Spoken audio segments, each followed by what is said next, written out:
Assalamualaikum warahmatullahi wabarakatuh. Bismillah, alhamdulillah, salatu wassalamu ala sayyidina Muhammad ibn Abdillah wa mawalah, amma ba'da. Hadratul kiram, Bapak Ibu yang dirahmati Allah Subhanahu wa taala, ila hadratin Nabi Mustafa Muhammadin sallallahu alaihi wasallam wa khususan ila jami musyuhina wa abana wa ummahatina. Al-Fatihah. A'udzu billahi minasyaitonir rajim. Bismillahirrahmanirrahim. Alhamdulillahi rabbil alamin, arrahmanir rahim, maliki yaumiddin. Iyyaka na'budu wa iyyaka nasta'in. Ihdinas siratal mustaqim. Shiratal ladzina an'amta 'alaihim ghairil maghdubi 'alaihim waladdallin. Amin. Bismillahirrahmanirrahim. Bapak Ibu yang dirahmati Allah Subhanahu wa taala, seringkali kita mendengar bahwa dalam bahasa Arab kata yang baik itu diartikan dengan kata khair. Khair itu artinya baik, tapi juga kita lupa bahwa penggunaan kata tersebut itu juga tidak banyak. Kata khair itu digunakan untuk kebaikan atau hal baik yang kita lakukan. Ada kata lain yang digunakan dan itu juga baik, akan tetapi baiknya itu baik yang membekas, yang bisa menimbulkan kesan yang bagus, luar biasa, yaitu adalah kata thayyib. Berupa kata thayyib. Thayyib itu juga artinya baik, dan kebaikan yang ditimbulkan oleh thayyib itu membekas. Sama kayak makanan. Makanan itu kalau makanannya secara look itu terlihat bagus, kemudian rasanya juga bagus, itu makanan tersebut thayyib.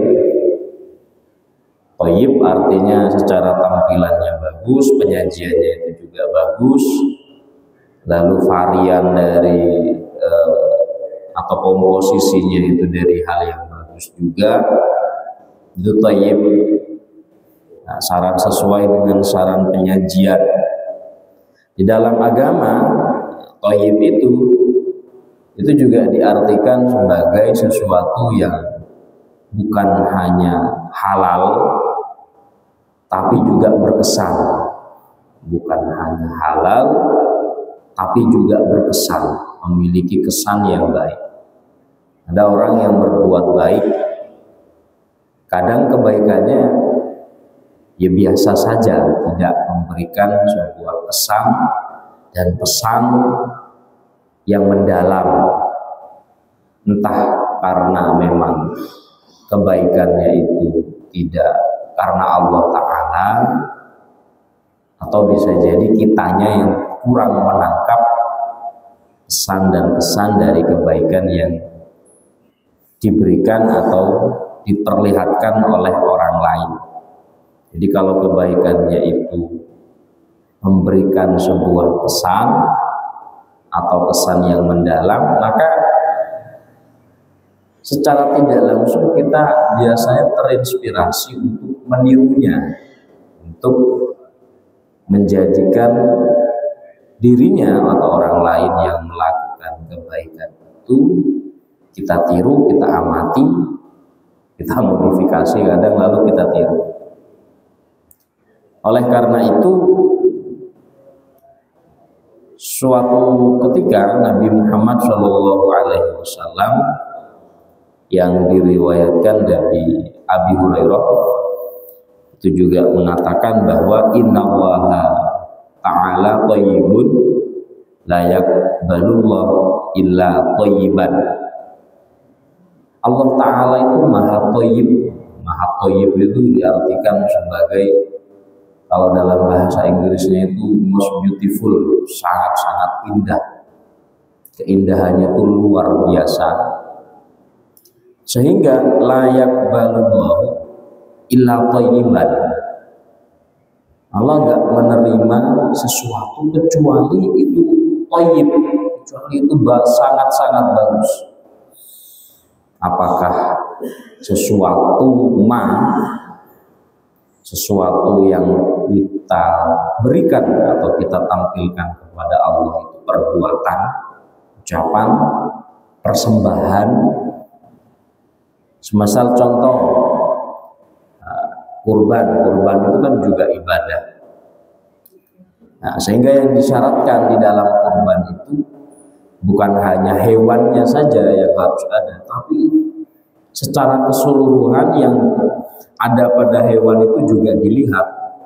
Dia punya penyakit, kemudian berat badannya minimal memenuhi standar, ya kan, lalu tidak pincang, agar apa? Daging yang dipersembahkan atau yang diberikan kepada orang yang berhak untuk menerima daging kurban itu, ya memang daging-daging bukan hanya baik, tetapi yang terbaik yang bisa diupayakan. Sedekah juga semacam itu. Allah menerima sedekah orang, hambanya, kalau dia menyedekahkan sesuatu yang sifatnya thayyib, yang terbaik yang bisa dia lakukan, yang mampu yang bisa dia upayakan. Jangan nasi kemarin atau hal-hal yang sudah lama di lemari pendingin dan membeli kulkas, sudah seminggu, sudah 5 hari nggak keambil, nggak kemakan, daripada mubazir mending diberikan kepada orang lain. Kadang kita semacam itu. Kita memberi bukan yang terbaik yang bisa kita lakukan, daripada nggak dimakan, nggak terambil oleh kita dan keluarga kita karena kita nggak suka, lalu kita berikan kepada orang lain. Atau bisa jadi yang diterima oleh Allah Subhanahu wa Ta'ala ini bukan masalah bendanya, bukan masalah zatiahnya, tapi masalah pelakunya. Itu juga berarti hal ini mengikut sertakan, tergantung dari keikhlasan dari si pemberi atau dari hamba tersebut. Kalau yang bersangkutan itu memberikan sesuatu kepada orang lain atau dia beribadah kepada Allah dengan aktivitas yang bisa dia lakukan, sehingga dia overall bahasanya, dia Allah itu dia memberikan semuanya, dia memberikan jiwa raganya, mengorbankan hidupnya, waktunya dan lain sebagainya, hanya niat untuk murni mendapatkan ridho dari Allah Subhanahu wa Ta'ala.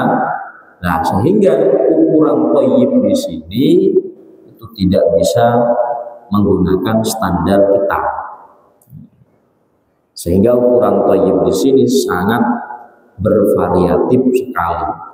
Setiap orang memiliki kadar kemampuan yang berbeda-beda dalam melakukan aktivitasnya, beribadah kepada Allah, baik itu dengan sedekahnya, dengan bantuannya pada orang lain, atau dengan bacaan Qur'annya, i'tikafnya dan lain sebagainya.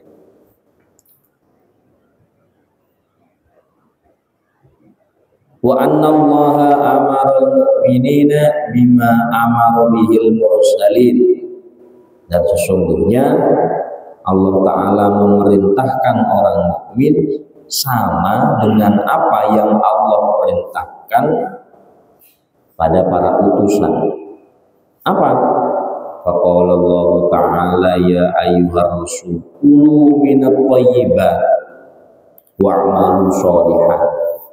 Jadi Allah memerintahkan kita itu, para utusan itu, ya ayyuhar rasul kulu, makanlah minat thayyibat, hal yang bagus sekali untuk kalian. Thayyibat di sini yang kita makan bukan hanya sudah melewati fase halal haram, jelas itu. Jadi bukan hanya masalah halal dan haram. Thayyibat di sini berarti hal yang kita konsumsi itu memang sesuai standar tubuh kita, tubuh manusia yang didesain sedemikian rupa oleh Allah Subhanahu wa Ta'ala untuk mendapatkan asupan nutrisi yang seimbang, ya, 4 sehat 5 sempurna. Ada kandungan proteinnya, karbohidratnya, vitaminnya, dan lain sebagainya yang memang dibutuhkan oleh tubuh kita. Itu ibadah. Jadi Allah memerintahkan mangan mie, ya nek sayure, minimal ke indok, ben imbang, nek proteine, ya nek vitamine. Tidak cuman karbohidrat saja. Nek bar mangan gorengan tuh halal, enak juga. Tapi apakah itu thayyibah? Ya nek pakaian nggih mboten Minuman berkarbonasi, merek-merek minuman berkarbonasi itu halal. Tapi apakah itu thayyibah? Nggih, lebih baik diperbanyak air putih kan ngoten. Jadi perintah Allah Subhanahu wa Ta'ala itu bukan sebatas mengkonsumsi sesuatu yang halal, tapi memang juga yang dibutuhkan oleh tubuh kita. Nek pun usia lanjut, pun kekatahan gula, sing manis-manis, nggih boten napa-napa tapi ampun kekatahan. Bagaimana cara makan yang baik sesuai yang diajarkan Nabi? Makan saat lapar, berhenti sebelum kenyang. Kita kan gak sepiro luwih yo panggah nyamil, nek wis kuwarek kan lagi mandek. Nah, itu mengakibatkan keseimbangan yang terjadi di dalam tubuh kita itu mengalami mengalami sebuah problematik. Ya, mungkin jenengan kita sedaya niku disadari apa tidak, wayahe cek gula lah kok dhuwur, wayahe cek kolesterol lah kok dhuwur. Kenapa?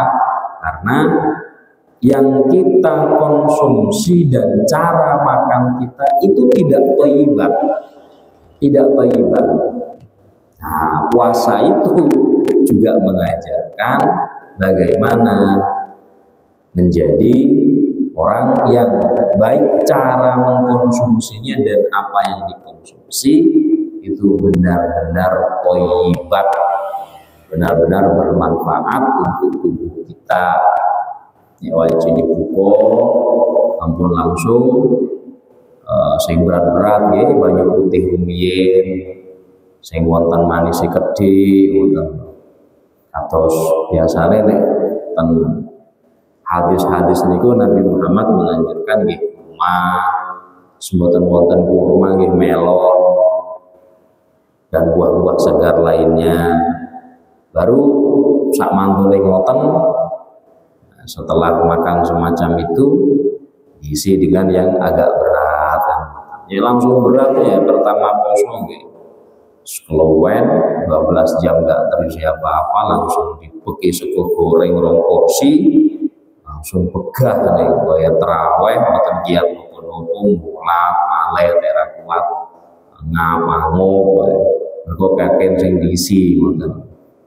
Milo biasane nek momen-momen menjelang berbuka puasa, niku mulai kecil sampai saat niki tempun pundi-pundi niku mesti ramai nonton ratusan sing ten mriki apa bale merican nih kan gitu. Biasanya wonten pasar takjil niku sampai macet nih sampean. Karena orang membelanjakan atau menginginkan makanan saat tubuhnya sedang lapar. Bagaimana kalau manusia sudah sedang lapar?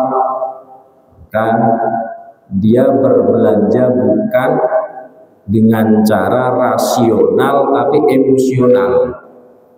Artinya rasional itu bagaimana? Umpama tumbas gorengan pinten, takjilan pinten dan lain sebagainya. Engkau nanti kalau sudah saatnya beduk adzan maghrib, itu yang dimakan paling berapa? Enggak semuanya itu dimakan. Malah kadang sampai sahur enggak ketemek ini wonten nih. Karena dia membelinya dalam keadaan emosional, bukan rasional. Biasanya kalau nek pados jajan wonten niku nggih mantun tarawih atau mantun maghriban. Soalnya perut sudah terisi, jadi lebih terkontrol wonten. Itu juga aktivitas yang thayyibah. Nah, bagaimana kita memasukkan hal-hal yang memang dibutuhkan oleh tubuh kita, sing gadah nutrisine, sing wonten vitamine, sampun los buka gorengan 10.000 ben poso nggih poso. Tapi nek gorengan sampai 10.000 ben dino biar mungkin normalnya sudah kolesterol tinggi dan lain sebagainya. Itu enggak thayyibah. Jadi bukan hanya masalah halal dan haram boleh, tapi apakah baik kan? Gorengan itu boleh, junk food itu juga boleh, kecuali membelinya dengan uang yang haram, maka tetap bisa dikonsumsi. Tapi kalau sudah jadi daging, dagingnya ada bagian yang haram kan, boleh, tapi juga baik, gitu. Baik untuk tubuh kita, baik untuk kesehatan kita. Soalnya kesehatan itu nanti yang menjadi motor penggerak untuk bisa melakukan aktivitas berbuat baik kepada orang lain. Kita itu bisa berbuat baik pada orang lain, bermanfaat. Bukankah kita bisa bermanfaat untuk orang lain? Minimal awake sehat riyin. Cara sehat pripun nggih niku menjaga pola makan sing didahar niku bener-bener thayyib. Nek pisan pindho nggih boten napa.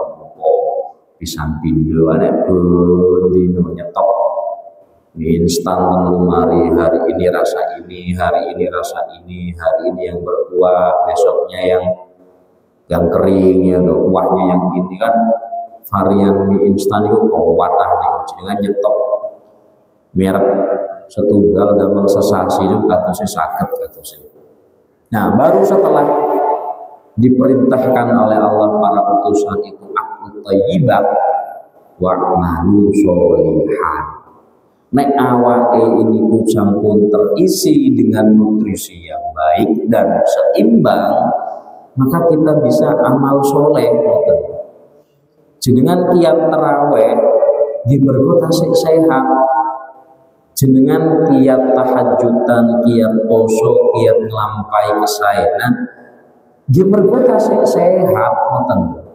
Lah umpami boten seimbang sing dipun lebetaken dhateng Mataram, majenge taraweh arep ambekane angel, umane arep taraweh ngoten. Arepe poso mau gak kelebon 2 jam ae asam lambungnya wis munggah. Kenapa? Ya karena dari awal tidak dibiasakan untuk aklut thayyibat, mengkonsumsi sesuatu dengan cara yang baik dan dengan bahan-bahan yang baik. Yang thayyibat itu maksudnya apa? Gini seimbang, sing memang dibutuhkan oleh tubuh manusia. Untuk lebih detail dan jelasnya niku ten wonten internet katanya. Karena poso awal wonten sembelit, sing kata apa? Sing kata anu niku serat sing banyak. Summa dzakara arjulun yutilus safar al-bara yamuddu yadayhi ila sama Lajeng Kanjeng Nabi niku nyebutaken tiang lanang atau manungsa setunggal sing tangane diangkat teng gone langit mantun mboten donga ya Rabbi ya Allah ya Rahman ya Rahim, tapi wa mat'amuhu haramun sing didahar tiang jaler niku wau barang sing haram, duka haram mergo panganane, duka haram mergo anggenipun mendapatkannya, cara mendapatkannya. Karena halal haramnya suatu makanan itu ada dua hal. Yang pertama, makanannya barangnya itu memang haram untuk dikonsumsi. Yang kedua, cara mendapatkannya. Ya, makanannya halal, gorengan itu halal, tapi nek nyolong boleh tonggone gitu di haram. Wa masyrabuhu haramun, yang diminum oleh orang laki-laki tersebut yaitu adalah haramnya juga. Wa malbasuhu haramun, dia menggunakan pakaian yang haram. Wa hudiya bil haram, kemudian dia sarapan dengan sarapan yang diharamkan oleh Allah. Fa anna yustajabu lah, lah kok ngono ngarep-ngarep disembadani doae karo Gusti Allah nggih ado. Makanya hal yang paling basic, yang paling fundamental dari thayyibat itu adalah yang pertama, pastikan hal yang masuk ke dalam tubuh kita itu halal dulu. Kalau sudah nggak halal itu ya nggak memenuhi standar awal thayyibat. Makanya orang yang berdoa kepada Allah, di antara syarat mutlak doa kita dikabulkan oleh Allah Subhanahu wa taala, yang kita konsumsi, yang kita kenakan, yang kita gunakan sehari-hari itu harus murni halal, dan kita tahu itu halal. Enggak, bukan subhat, bukan yang enggak jelas, yang murni halal. Kita tahu halal karena kita usaha nyambut damel nggih sing sae. Nah, sumber pokoknya di sana yang memberikan energi kepada kita untuk bisa beribadah, untuk bisa berbuat baik, untuk bisa beramal soleh. Jadi energinya itu dari barang yang halal. Sami'tu Rasul, kata Dewi Aisyah, Allahumma inni as'aluka bismikal mutahhirut tahhirut thayyib al-mubarak. Wonten setunggal doa yang diajarkan oleh Dewi Aisyah yang pernah beliau dengar dari baginda Nabi. Allahumma inni as'aluka al-mutahhirut tahhir at-thayyib al-ahabbu ilaika. Ya Allah, dengan namamu yang agung, yang suci, yang thayyib, yang mubarak, berikanlah aku rezeki, kekuatan untuk mendapatkan sesuatu yang thayyib, yang halal, yang baik, yang bagus, yang memberikan keberkahan atas diriku dan keluarga. Bila nek pas mantun doa niku kan sholat duha misalkan ya. Antune sholat duha, nah, diajarkan doa Allahumma inna duha duha'uka wal baha'a baha'uka. Allahumma in kana rizqina fis sama, ya Allah umpami rezeki kula boten datang langit, fa anzil mugi ndang mudhun.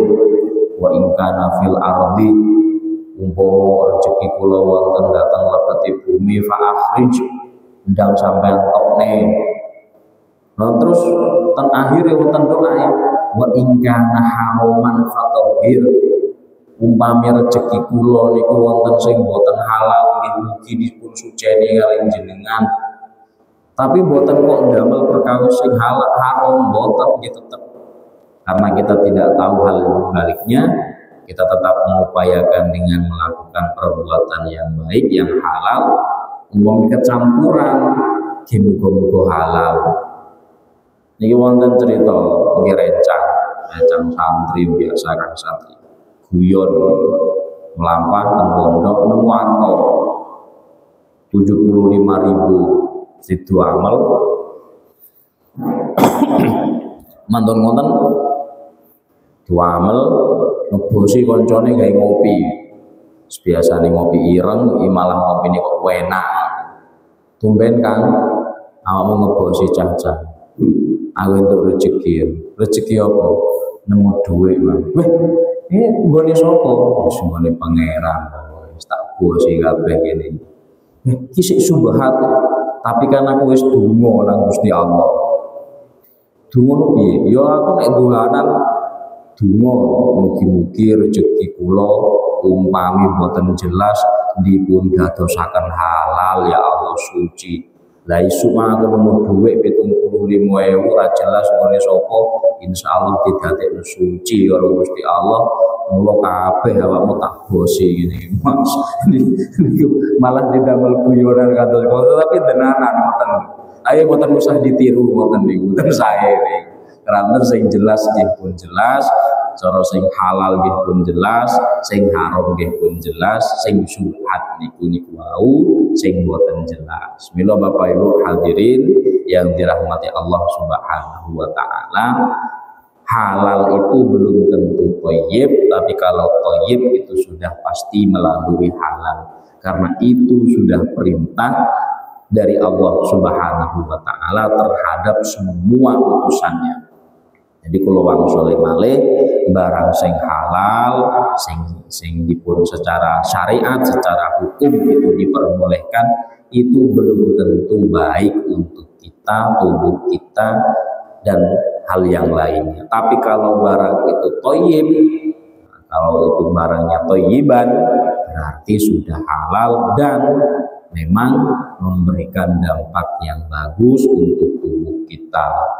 Banyu putih, sayuran, buah-buahan, dan lain sebagainya, daging itu yang seimbang, itu juga halal dan memang dibutuhkan untuk tubuh kita. Tujuannya apa? Gini wa malu solihan, umpami awakipun sekeco, didamel kesaenan iku enteng, didamel nyambut damel nggih enteng, didamel sedekah nggih enteng. Bantu datang tiang sanis nggih enteng, apa maneh namel tarawih poso umpami awake sekeco mergo sing didahar niku thayyib nggih enteng. Mula poso menika memberikan pelajaran dumateng kita supados betul-betul menyeleksi hal-hal baik yang harus kita miliki, mulai dari makanan, pakaian, aktivitas sehari-hari yang kita lakukan agar bisa diterima dan bernilai ibadah kepada Allah Subhanahu wa taala. Semoga Ramadan ini memberikan keberkahan dan kebaikan untuk semua yang kita laksanakan. Amin Allahumma amin. Bapak Ibu yang dirahmati Allah Subhanahu wa taala, kiranya demikian yang dapat kami sampaikan, kurang lebihnya mohon maaf, semoga ada manfaatnya. Wallahul muwaffiq ila aqwamit thoriq. Wassalamualaikum warahmatullahi wabarakatuh.